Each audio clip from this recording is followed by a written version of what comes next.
Greg, I'm going to ask you to break out your crystal ball for a second, if you wouldn't mind, and just ask you how you see AI's role in competitive strategy evolving in the next 3 to 5 years. As a market researcher, we love to forecast things and predict, and the accuracy of those predictions, can sometimes be called into question. But it's a fun exercise, and I think it's helpful to do.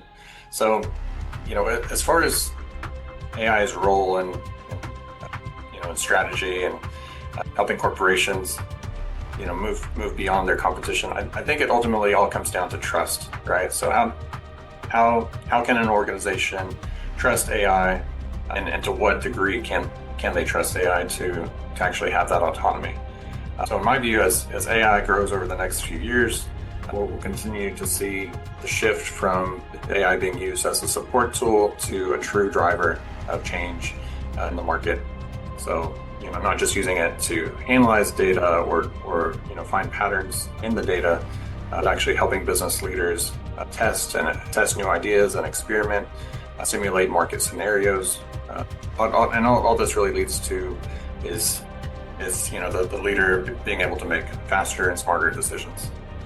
So I imagine most everyone is adopting AI to some degree, but I think the growth is not going to be from the strategic advantage is not going to come from simply using AI, but it's really about integrating it into the core processes, how companies plan, innovate, and compete against their top competition.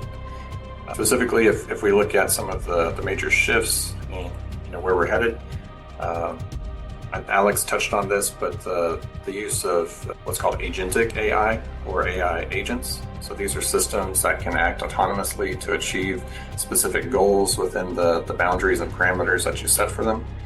I think this is really going to streamline a lot of the, let's say, simpler tasks, but even some of the more complex tasks where you would typically want a human making that decision. More and more trust over time is going to be developed in the AI as really ultimately it comes down to, is the AI delivering the results? And as we see AI deliver the results for all these business cases, that's really where that trust is going to, I think, steamroll as we go forward. If we specifically dive into sectors like manufacturing and energy, we could see AI guiding future things like resource allocation, help optimize supply chain and logistics, as well as obviously the growing need for sustainability trade-offs.